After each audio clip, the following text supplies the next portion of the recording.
కానీ బలరాం గారు రౌడీజం ఇప్పుడు బాగా తీవ్ర స్థాయిలో ఉండేది అంటారు. తీవ్రం కాదు కానీ ఒకటండి, ఆయన పర్సనల్ వెండేట ఏదైనా జరిగితే కౌంటర్ అటాక్ చేయాల్సింది, ఊరుకోడు మనిషి, అతని నేచర్ అది. అవును. ఎందుకంటే వాళ్ళ తోడలుడు చేసిన దానికే నేను అప్పుడు నాగులపల్లపాళ్ళు ఎస్ఐ ఉన్నా, ఆయన అద్దంకి ఎమ్మెల్యే. ఆయన ఏంటంటే ఏదన్నా జరిగితే కౌంటర్ అటాక్ ఖచ్చితంగా చేయాల్సిందే. కాకపోతే స్ట్రైట్ ఫార్వర్డ్ నేచర్, ఎక్కడ దాచుకోవటం మనిషిది అవుట్ రేట్. కాకపోతే పాలిటిక్స్లో మరి కొంచెం ఆయన ఈ వయసులో కూడా మరి అలాగే ఉన్నారు, తగ్గలేదు. అప్పుడప్పుడు అంటుంటాం కలిసినప్పుడు, ఏం సార్ మనంతా పెద్దవాళ్ళు అయిపోయాం కదా, మెగ్నానిమిటీ అనేది రావాలి వయసుతో పాటు, మనకంతే లేవా అలవాటు అంటాడు ఆయన. ఓకే, తర్వాత నెక్స్ట్ పోస్టింగ్ ఎక్కడండి? తరువాత మెయిన్ పర్చూరు వచ్చానండి. యాక్చువల్గా 1982లో టీడీపీ రాగానే ఒంగోలు టౌన్లో ఉండేవాడిని. సహజంగా కొత్త గవర్నమెంట్ రాగానే వాళ్ళకు ఉంటాయి ఉద్దేశాలు. వాళ్ళ ఉద్దేశంలో దానికి నేను అడ్డు తగిలాను. ఒక రౌడీ గారిని లోపలేసి ఎమ్మెల్యే గారు వచ్చి అడిగాడు. ఇక్కడ పర్చూరులోనా? ఒంగోలు టౌన్ అండి. ఎమ్మెల్యే అంటే పాప పొనుగుపాటి కోటేశ్వరరావు గారిని, అప్పుడు దాకా అతను బస్సులు నడుపుకునేవాడు. ఆ ఎమ్మెల్యే ఎందుకంటే ఎన్టీ రామారావు గారి కాలంలో ఎక్కడెక్కడ చిన్న చిన్న వాళ్ళంతా టప్పున ఎమ్మెల్యేలు అయిపోయారు. బట్ మాకేంటంటే నిన్నటిదాకా బస్సులు తిప్పుకునే మనసులో ఉండేది. సో అతన్ని కోటేశ్వరరావు ఇది కాదలే, వీళ్ళు లోపల వేయాలి, 2 రోజులు ఆగిన తర్వాత 4 ట్రీట్మెంట్ ఇచ్చినాక పంపిస్తానులంటే ఆ పక్కన ఉన్న వాళ్ళు ఒప్పుకోలేదండి. నువ్వే ఎమ్మెల్యే అయ్యా, you are not able to get 1 our persons important cad released అని చెప్పినప్పటికీ ఆయన కొంచెం పట్టుబడ్డారు. I was transferred out. అక్కడ నుంచి వెళ్ళిపోయిన తర్వాత నెక్స్ట్ పర్చూరులో 17/7/1985 సో దురదృష్టకరమైనటువంటి కారంచేడు సంఘటన జరిగింది. సో ఉదయం 6:40 పర్చూరు అనేది అప్పుడు కారంచేడు లేదండి, పర్చూరు పోలీస్ స్టేషన్లో కారంచేడు గ్రామం ఉంది. ఓకే, కారంచేడు పోలీస్ ఎప్పుడు వచ్చినట్లుంది చెప్తాను, జరిగిన తర్వాత జరిగింది. సో 17/7/1985 ఉదయం 6:40కి నేను కొత్తగా పోస్టింగ్ అక్కడ 10 రోజులు అయిందండి. 4వ తారీఖు జాయిన్ అయ్యాను. ఇక్కడ నుంచి నెట్టివేయబడి ఒంగోలు నుంచి నెట్టివేయబడి అక్కడికి వెళ్ళాను. వెళ్ళిన తర్వాత ఆ రోజు ఉదయం ఆ చీరాల పోలీస్ స్టేషన్ పక్కనే డీలక్స్ లాడ్జ్లో ఉండేవాడిని అండి. చీరాల పోలీస్ స్టేషన్ పక్కనే ఉండేవాడిని. పర్చూరు ఎస్ఐది, పర్చూరులో అకామిడేషన్ ఉండదులేండి. సో పొద్దున్నే డిఎస్పీ గారు 6:40 కబుర్ చేశాడు. కబుర్ చేసిన తర్వాత గవ్వ హడావుడికి వచ్చాను. ఎలా ఏం చేస్తున్నావు? కారంచేడులో గొడవ అయిపోయింది. ఏం జరుగుతుంది సార్ అంటే, అక్కడ అంతా గొడవ అవుతుంది, immediate you go there. So immediate లక్కీగా కంట్రోల్ రూమ్ వ్యాన్ని ఇప్పుడు మీరు సినిమాలో చూస్తుంటాడు, గూడు వ్యాన్ చాలా పెద్దది, 20 మందిని లాక్కెళ్ళేది. సో ఆ వ్యాన్ ఇచ్చి నాకు 4 కానిస్టేబుల్స్, మా హెడ్ కానిస్టేబుల్ రమ్మన్నాను. అతనికి అందరం కలిసి we started at about 7:10 AM Chirala నుంచి. బై ద 8 kilometers అయ్యింది Karamchedu. By the time we reach that it was 7:40. ఆ కాలం కదండి, అరగంట పట్టింది. వెళ్ళేటప్పటికే గందరగోళం ఉన్న పరిస్థితి. లక్కీగా పోలీస్ జీప్ చూసి మనం చూసి కొంతమంది పరిగెత్తున్నారు. సో ఈజీగా we can identify that they are the వేరే పెద్ద కమ్యూనిటీ కమా. ఎమ్మట పడ్డాము. 4 కలిసి 13 పట్టుకున్నామండి. టకటగా పట్టుకోవడం, వ్యాన్లో వేసేయడం. వ్యాన్లో వేసిన తర్వాత ఎందుకు మరి స్పాంటేనియస్గా నాకు ఐడియా వచ్చింది, వ్యాన్ని తిరిగి నువ్వు చీరాలు వెళ్ళిపోమన్నాను. తర్వాత ఇక స్పాట్ చూస్తే భయంకరమైన స్పాట్, అంటే ముస్లిమ్స్ గోరీలోనే ఉంటాయి. తర్వాత జమ్మిచెట్టు సెంటర్, అక్కడ నుంచి చూస్తే వరుసగా రోడ్డు పక్కన అటు పక్క ఎక్కడ పడితే అక్కడ పడి ఉన్నారు. Around 32 members. పర్చూరు కానీ కారంచేడు గ్రామానికి వెళ్ళిపోయాం. స్పాట్లో నేను I was the first person to reach the spot. 7:40 AM exactly. 7:40కి వెళ్ళంగానే అప్పుడే వీళ్ళని కొట్టేసిన వాళ్ళు వెళ్ళబోతున్నారు, మమ్మల్ని చూసి పరిగెత్తారు. లక్కీగా దొరికారు. ఇన్సిడెంట్ స్పాట్కి వెళ్ళేసరికి రోడ్డుకి అటు ఇటు భయంకరంగా 32 రోడ్డుకి లోపలండి, పొలాల్లో ఎక్కడ పడితే అక్కడ అరౌండ్ 32 members నేను లిఫ్ట్ చేశాం. నేను 4 కానిస్టేబుల్స్. ఈ లోపల పర్చూరు నుంచి కూడా మా ఫోర్స్ వచ్చింది. 5 చనిపోయారండి. 4 అయితే స్పాట్ డెత్. ఒకడైతే మా ఒక మోషే అని అతను ముత్తయ్య మన కాలువలో తొక్కేసి కాలువలో పడి ఉన్నాడు.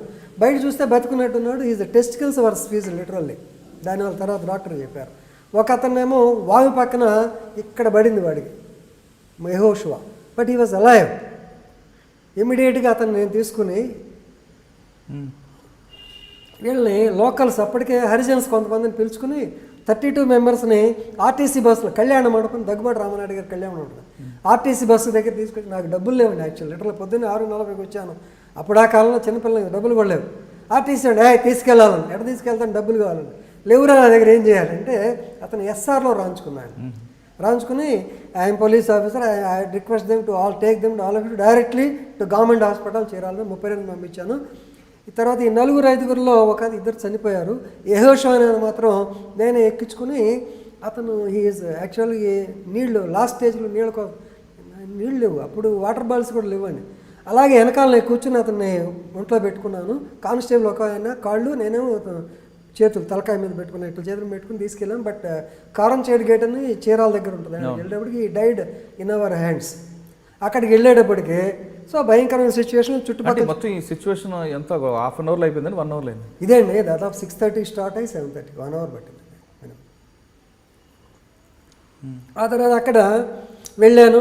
5 డెడ్ బాడీస్ మన డిస్ట్రిక్ట్, 5 డెడ్ బాడీస్, 32 మెంబర్స్ ఆహాకారంలో విలవల్లాడిపోతున్నారు.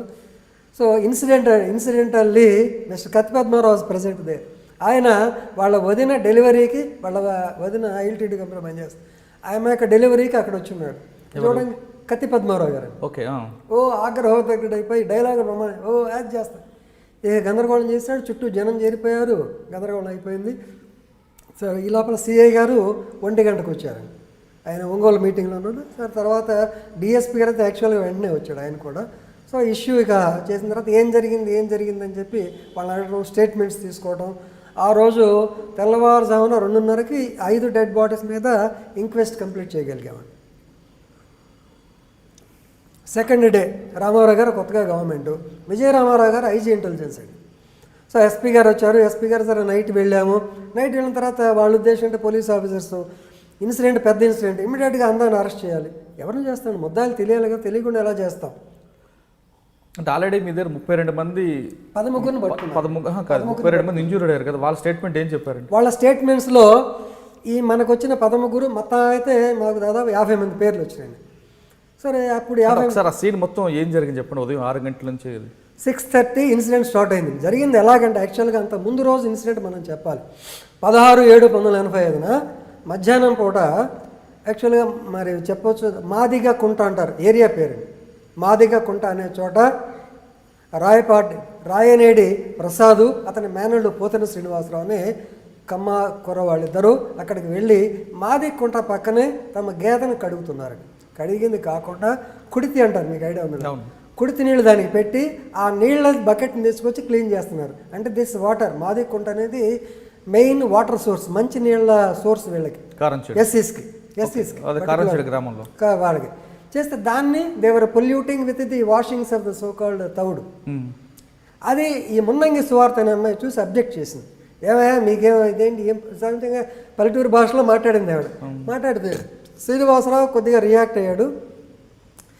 రాయనేడి ప్రసాద్ కొంచెం ఫాస్ట్ అయ్యి ఈ అమ్మాయిని కొడతాం జరిగింది. నువ్వు మమ్మల్ని అంటావా? ఎందుకంటే ఈ అమ్మాయికి తోడు కత్తి చంద్రయ్య అని కలెక్టర్ గారు ఇంకో కుర్రాడు ఉన్నాడు, ఆ చంద్రయ్య కూడా వచ్చాడు. సో ఇష్యూ ఏంటంటే అది మాదిగాస్ హౌస్ దగ్గర అండి, అంటే చెరువు దగ్గర ప్రారంభమైన వివాదం. యాక్చువల్లీ దాని దగ్గర నుంచే స్టార్ట్ అయింది. అయిన తర్వాత వాళ్ళు ఏమన్నారంటే వచ్చి ఒక 4-5 కుర్రాళ్ళు యాక్చువల్గా ఇక్కడ పేకాడు ఆడుకుంటారు, మాదిగా కుర్రాళ్ళు ఆడుకుంటారు. వాళ్ళంతా వచ్చి మీకు బుద్ధి ఉందా లేదా, మాకు చెరువుని చెడగొడతారా అంటే, ఏందిరా అసలు తౌడు కుడితే ఎక్కడ ఉంది, ఒట్టి నీళ్ళతో మావాడు చేస్తున్నాడని సహజంగా మాట్లాడతారు. వీళ్ళు మాట్లాడిన తర్వాత వాళ్ళకి ఊళ్ళో పంచాయతీ పెట్టారండి. మీ అందరూ you have to come to the Panchayat in the night around 9 o'clock అని పెట్టారు. వీళ్ళు కుర్రాళ్ళు అప్పుడే రవి అని కుర్రాళ్ళు కొంచెం ఏంటి కొత్త భావాలు గలవాళ్ళు, ఆ భావాలు కలంటే మనం వెళ్ళేదేంటి వాళ్ళు పిడిస్తే అని చెప్పి వీళ్ళు రాకపోయేటప్పుడు ఇక్కడ బంగారు బాబు గారు, జాగర్లమూడి బంగారు బాబు ఆయన ఇంటి దగ్గర వెళ్ళారు. చౌదరీస్ అంతా చేరి మంచి మనం పిలిస్తే వాళ్ళు రారా, ఎంత గర్వం వాళ్ళకి. అదేంటంటే మరి ఆగండి రేపు చూద్దాం, ఆల్రెడీ 9:30 అది. కర్మగాలే ఎదురుగానే ఈ రాయనేడి ప్రసాద్ అన్నయ్య సీతారామయ్య అని, రాయనేడి సీతారామయ్యకి బ్రాందీ షాప్ ఉందండి. అక్కడికి వెళ్ళి అతని మీద పడ్డారు. నువ్వేమి వాళ్ళు ఆఫ్టర్ వాళ్ళు మాట్లాడుతూ నువ్వు చేయలేవా, నువ్వేమి మేము తీల్చుకున్నా పదండి అది ఇదంటే వదిలే అని చెప్పి అన్నారు. నెక్స్ట్ డే మార్నింగ్ యూత్ కదండి ఆగలేక మార్నింగ్ బయలుదేరి వచ్చారు. వాళ్ళకి వీళ్ళకి మధ్యలో జమ్మిచెట్టు సెంటర్ ఉంటుంది. ఆ జమ్మిచెట్టు దగ్గరికి యాక్చువల్గా these people around 200 in number are so Kammas came there. వీళ్ళు కూడా గ్యాదర్. అంత ఎర్లీ మార్నింగ్ ఎందుకు గ్యాదర్ అవ్వాల్సి వచ్చింది? 6:30 అక్కడ విలేజెస్లో 6:30 గ్యాదర్ అయిపోయి మామూలు అండి. పల్లెటూరులో 3కే తెల్లారుగా 3కే తెల్లారిపోతే 6:30 దగ్గర ఇంటెలిజెన్స్ అటాక్ హరిజన్స్, దాంట్లో డౌట్ ఏం అక్కడ గ్యారంటీగా వచ్చారు. ఎందుకంటే armed with weapons they came. వచ్చిన తర్వాత యార్లగడ్డ వీళ్ళు ఏం చేశారు, జుట్టు దాటితే ఎవడన్నా మీ తాట తెలుస్తామని చెప్పి one of the Harijans actually వీళ్ళు కూడా గట్టిగా మాట్లాడారు. ఎవరు? హరిజన్స్. ఓకే. మాట్లాడేటప్పటికే వాళ్ళ యార్లగడ్డ బుచ్చినాడు అని అతను ఎవడరా మాట్లాడదని స్పీయర్ తీసుకుని వచ్చాడని. ఈ వాజ్ అటాక్డ్, లిటరల్లీ అటాక్డ్. అప్పటికి వాడికి పొట్టలో పేగులు బయటకు వచ్చినాయి. తర్వాత వాడిని దగ్గుపాటి నాగేశ్వరరావు, కాడి నాగన్ అంటారు. ఆ కాడి నాగన్ వీళ్ళకి ఒక యార్లగడ్డ బుచ్చినాడు మాత్రం దెబ్బ తగిలిందంటండి. ఇమీడియట్లీ లక్కీగా యార్లగడ్డ నాయడం అని వెరీ ఫేమస్ డాక్టర్, అవిభక్త కవలను సపరేట్ చేస్తుంటాడు ఆయన. అవును. ఇన్సిడెంటల్గా ఆయన ఊళ్ళో ఉన్నాడు కాబట్టి ఇమీడియట్గా ఆయన ఏం చేశాడంటే ఆ పేగులను లోపల పెట్టేసి పైన లైట్గా సూచర్ చేసి he was shifted to Guntur. 6:30కి ఇన్సిడెంట్ జరగంగానే ఎంటైర్ ఏరియా మొత్తం ఇక ఇది పాకిపోయి, ఎందుకంటే స్ప్రెడ్ లైక్ వైలెంట్ ఫైర్ లాగా తెలిసిపోయింది. ఎవరికి దొరికింది వాళ్ళు ట్రాక్టర్లు అవి తీసుకోవడం, మామూలుగా సరీ బాదులు అవి తీసుకుని స్పియర్స్ అక్కడ కామన్ అండి, అగ్రికల్చర్ ఇంప్లిమెంట్స్ అవి తీసుకుని పడ్డారు. ఆ పడతంలో that is the 3-pronged strategy అంటాం. వీళ్ళు పారిపోతే ఇంత జనాన్ని చూసి దే ట్రై టు ఎస్కేప్. ఒక పక్క స్వర్ణ రోడ్ అని ఉంటుంది, అవును. స్వర్ణ రోడ్డుకి వెళ్ళడానికి అటు ట్రాక్టర్ల మీద అడ్డం వచ్చారు. చీరాల రోడ్ ఈ రామనాయుడు కళ్యాణం మీద పైకి వెళ్ళిపోయి ఇప్పుడు నేను దొరికింది అక్కడ, అటు నుంచి ఇటు అటాక్ చేశారు. మళ్ళీ వెనక్కి వచ్చారు, ఇంకా వాముల దగ్గర దొరికినట్టు బాధ పారేశారు. Thereby 5 deaths. యాక్చువల్గా 6th డెత్ అంటే కనబడమే ఆల్మోస్ట్ అంతే, కనబడి కొట్టి పారేశారు. కొట్టిన తర్వాత ఆహాకారాలు. 17th అయిపోయింది, 18th 19th honourable chief minister NT Ramarao గారు visited the spot. NT Ramarao గారు అదేంటంటే సో పెక్యులర్, మాదిగా వాళ్ళ ఇల్లు కొద్దిగా దాటగా ఎస్సీస్ ఇల్లు దాటగానే కొంచెం దాగానే నెక్స్ట్ చౌదరీస్ ఇల్లు ఉంటాయండి. కరెక్ట్గా అక్కడ రాగానే నాకు చెప్పమన్నారు, చెప్పాను from this your area. Ramarao garu అటు నుంచి వెళ్ళిపోయి సో ఆయన బాధ వ్యక్తం చేశారు. ఆ రోజు నుంచి 19/7/85 నుంచి కారంచేడు పోలీస్ స్టేషన్ అనేది స్టార్ట్ అయింది బై ది ఆర్డర్స్. సార్ ఈ ఇన్సిడెంట్ ముందు రోజు నైట్ చెరువు దగ్గర గొడవ, ఆ గొడవ కారంచేడు అవునండి దుర్మార్గం. కానీ ఈ విషయం మీకు పోలీసు ముందు రాలేదా నైట్ గొడవ జరిగింది అనేది? లేదండి, తెలియలేదు. నేను యాక్చువల్గా ఒంగోలు నుంచి అదే పక్కన చీరాలో ఉన్నట్టు అది కారంచేడు విలేజ్లో ఎంత బాగా హై రిచ్ పొటెన్షియల్ పీపుల్ అండి, దే డోంట్ అసలు చెప్పరు. వాళ్ళు చెప్పకపోయినా ఆ గ్రామంలో ఇంత ఇష్యూ లేదు, గ్రామం అంతా వాళ్ళే కష్టం. ఈ హరిజన్స్ చెప్పుంటే పోయేది, వీళ్ళు కూడా చెప్పలేదండి మరి.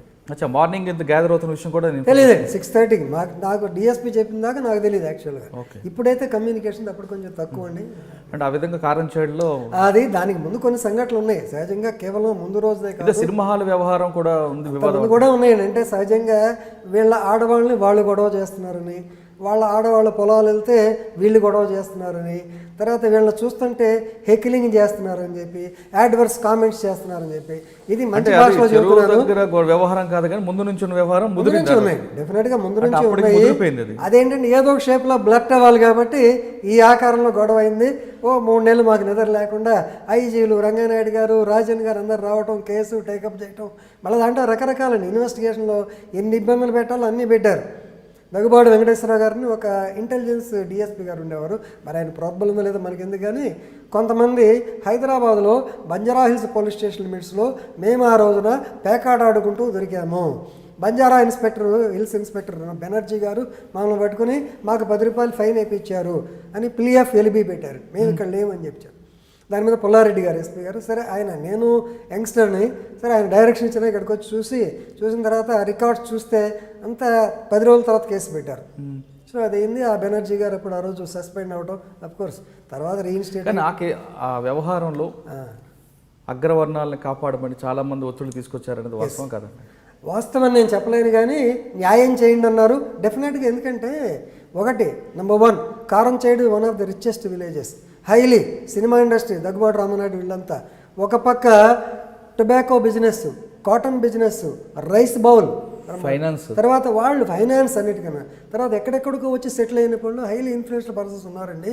వాళ్ళు కొద్దిగా ఇన్ఫ్లుయెన్స్ చేసి ఉంటారు గ్యారంటీగా. అంటే నాది చిన్న క్యాడర్, సబ్ ఇన్స్పెక్టర్, పెద్దవాళ్ళు అంటే మీరు చేయకపోయినా అది ఎందుకంటే ఆల్రెడీ గ్రేవ్ ఎక్కువ ఉంది కాబట్టి ఎస్పీ లెవెల్లో ఉండొచ్చు. ఎస్పీ లెవెల్ దానికి వచ్చిన బాధ ఏంటంటే కొన్ని సందర్భాల్లో ప్రజల్ని మనం నమ్మించలేని పరిస్థితి వస్తుంది. ఇక్కడ జరిగింది అదే.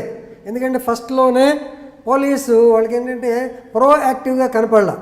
ఎందుకంటే ఇది జరిగిన తర్వాత కారంచేడు సంఘటన కత్తి పద్మారావు గారు సరే ఆయన వైలెంట్ స్పీచెస్ ఇవ్వటం, ఆయన అరెస్ట్ చేయాలంటాం, విజయవాడలో అతను అరెస్ట్ చేశాను నేను మా ఇన్స్పెక్టర్ పోయి చేసినప్పుడు మళ్ళీ ఇదే కారంచేడు విక్టిమ్స్ మళ్ళీ అక్కడ లాఠీ చార్జ్ చేసిన పరిస్థితి. దాంతో పోలీస్ అంటే అగెనెస్ట్ అయ్యారు కానీ ఫేవరెటిజం అనేది లేదు. దానిలో ఇంకో మెయిన్ పాయింట్ ఏంటంటే దగ్గుబాటి చెంచురామయ్య గారిని ప్రథమ ముద్దాయిగా పెట్టాలి అనేటువంటిది వాళ్ళ అభియోగం, which we did not do because Daggubati Chenchuramayya గారి యొక్క ప్రజెన్స్ కాస్మోపాలిటన్ క్లబ్ మెడ్రాస్లో ఆ రోజు రాత్రి ప్రూవ్ అయింది. ఆయన అక్కడ ఉన్నాడు, పెట్టలేని పరిస్థితి. ఎలిబి ఆయనది ప్రూవ్ అయింది. పెట్టలేని పరిస్థితి లేదు. దానివల్ల వాళ్ళు చాలా బాధపడి సో మేమంతా ఇన్వెస్టిగేట్ చేసి 94 మందిని ముద్దాలుగా చేర్చామండి. వాళ్ళు బొజ్జా తారకం గారు ఇక్కడ నుంచి వచ్చాడు, ఆయన బొజ్జా తారకము తర్వాత పద్మారావులంతా కలిసి ఇంకా ఎక్స్ట్రా మెంబర్స్ మీద వాళ్ళు ప్రైవేట్ కేసు వేశారు. పోలీస్ కేసు, ప్రైవేట్ కేసు రెండు కంటిన్యూ జరిగి 150 మెంబర్స్ మీద ఛార్జ్షీట్ అయింది. లక్కీగా గర్వకారణం అంటే 1994లో గుంటూరు జిల్లా జడ్జి గారు మేము ఎవరైతే 12 మందిని అరెస్ట్ చేసింది వాళ్ళలో 5గురికి యావజ్జీవ శిక్ష, దీనిలో ఒకటి గుర్తు 5గురికి మరణించారు, 40 మందికి దెబ్బలు తగిలింది. 5గురి యావజ్జీవ శిక్ష, 40 మంది 3 సంవత్సరాల శిక్ష వేశారు. 96లో మీకు తెలిసిన హైకోర్టులో కేసు కొట్టేయటం, అల్టిమేట్గా 2004లో సుప్రీంకోర్టులో ఒక అతనికి ఆంజనేయతనికి లైఫ్ చేసి మిగతా వాళ్ళకి 3 years కూడా కన్ఫర్మ్ చేసింది. That the end of it. Sir ఆ రోజు ఇన్సిడెంట్ జరిగినప్పుడు ఫస్ట్ మీరే వెళ్ళారు, అవునండి, విక్టిమ్స్తో మాట్లాడారు, ఎస్ మీకు కొంత ఎవిడెన్స్ ఉంది. అవునండి. మీరు అనుకున్నట్లుగా అందరూ అరెస్ట్ అయ్యారా లేదంటే ఎవరన్నా పక్కకి తప్పించారా అంటే పై ఆఫీసర్ ఒత్తిడి వల్ల? లేదు దాంట్లో చెంచురామయ్య తప్ప మిగతా ఎవరు అందరూ చెంచురామయ్య గారు లేరు అని మీరే చెప్తున్నారు. చెంచురామయ్య గారు వీళ్ళ ఉద్దేశం అంటే వాళ్ళ ఇంటెన్షన్ చెంచురామయ్య గారు పెట్టాలి అసలు main కానీ మీరు లేరు కాబట్టి మీరు పెట్టారు. కాబట్టి ఏం చేయలేము. కానీ మరి చెంచురామయ్య గారు ఎందుకు పడ్డారు? చెంచురామయ్య గారు బట్ వాళ్ళ ఉద్దేశం అదే పబ్లిక్ కన్విన్స్. వాళ్ళ ఉద్దేశం ఏంటంటే he is the conspirator, he was the conspirator behind all these things, మీకు ఎందుకు చేయండి రా అని చెప్పి ఆయన వెళ్ళిపోయాడని వాళ్ళ ఉద్దేశం. కానీ చెంచురామయ్య గారు హత్య వెనక కారణం ఏమండి? మెయిన్ రీజన్ ఇదేనండి. నక్సల్ ఇదే సిపిఐఎంఎల్ వాళ్ళు Chenchuramaiah since he played a major role. రెండవది Chenchuramaiah is related to the then CM of Andhra Pradesh. అందులో డబల్ రిలేషన్, కొండ మార్పిడి అంటారు, మీకు ఐడియా ఉంది? కొండ అంటే చెంచురామయ్య గారి యొక్క కూతుర్ని ఎన్టీ రామారావు గారి పెద్ద అబ్బాయి జయకృష్ణకి ఇచ్చారు. ఆ తర్వాత ఎన్టీ రామారావు గారి యొక్క కూతురు పురంధరేశ్వరి గారిని దగ్గుబాటి వెంకటేశ్వరరావు గారికి, చెంచురామయ్య గారి అబ్బాయికి ఇచ్చారు. చెంచురామయ్య గారి అబ్బాయికి ఇచ్చారు. సో ఇతను ఏంటంటే అక్కడ దృష్టిలో పెద్ద వ్యక్తి కాదు. చెంచురామయ్య గారు అనే వాళ్ళు పెద్ద ఇదేం కాదు, బయట దృష్టిలో ఎన్టీ రామారావు గారు వియ్యంకుడు ఈజ్ ఏ పెద్ద పర్సనాలిటీ. అతను కొడితే ఎఫెక్ట్ కనపడుతున్న ఉద్దేశంతో చేశారు. చెంచురామయ్య గారు ఏ విధంగా హత్య చేశారంటే 6/4/1989 జరిగిందండి. యాక్చువల్గా దగ్గుబాటు మీరు ఎక్కడ ఉన్నారు ఇప్పుడు? నేను చీరాలేస్తాను పక్కనే, ప్రతిదానికి అక్కడే ఉంచారు. సో అరౌండ్ 7:40 PM జరిగింది. యాక్చువల్గా చెంచురామయ్య గారు వాళ్ళ మేనల్ని యార్లగడ్డ లక్ష్మణ్ గారు సర్పంచ్ అండి ఆయన.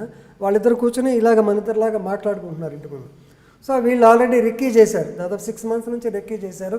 ఆ తర్వాత ఒక సంచి పెట్టుకుని ఒక ఏమంటారు రికమెండేషన్ లెటర్, జాబ్ సీకర్ లాగా ఒక అతను ముందు వచ్చాడు.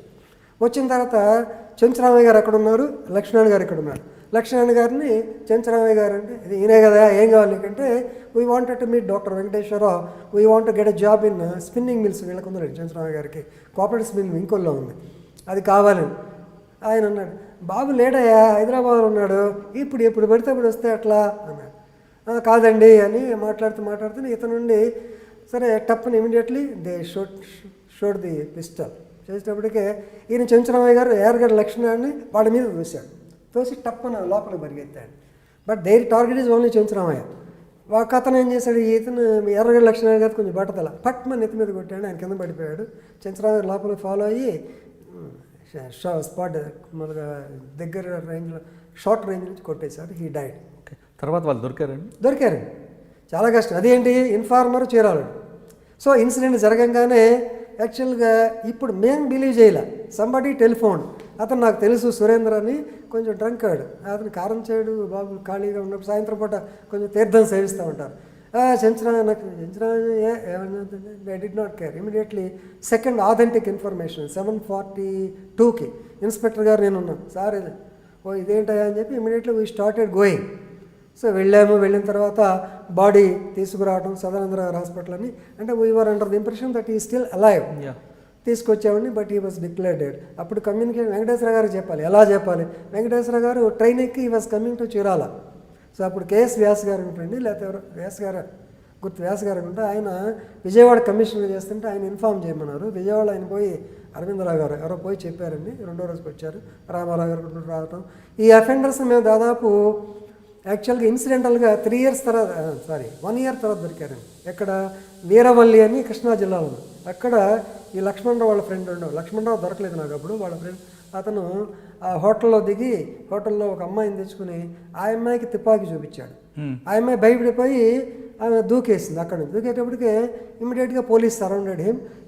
He also jumped from the parapet wall due to which ఈ లాస్ట్ లెగ్స్. అలా దొరికాడు మనకి. తర్వాత అంతా మొత్తం బయటకు వచ్చారు. అది 2014లో మొన్న ఎవిడెన్స్ చెప్పాను. 2014 చెప్తే సో దాంట్లో one of them is incidentally doctor ఎండి రాజ్ కుమార్ అతను బాపట్ల కాలేజ్ స్టూడెంట్, అప్పుడు బాపట్ల చదవడానికి చేరాడు. సో తర్వాత ఎన్ఆర్ఐ హాస్పిటల్ మంగళగిరిలో చేస్తున్నాడు. ఆయన ఏంటంటే యాక్చువల్గా to be frank Daggubati Venkateswararao garu కూడా మా ఫాదర్ చనిపోయారు లేవయ్యా అన్న భావంలో ఈజీ డాక్టర్ కదా, ఆయన కూడా డాక్టర్ ఆ ఉద్దేశంతో కొంచెం క్లెమెన్సీ కాస్త టెండర్ ఆఫ్ పార్ట్నర్కి వెళ్ళాడు. ఎనీవే విట్నెసెస్ మాకు కోఆపరేట్ చేయలేదు, కేసు పోయింది. ఓకే.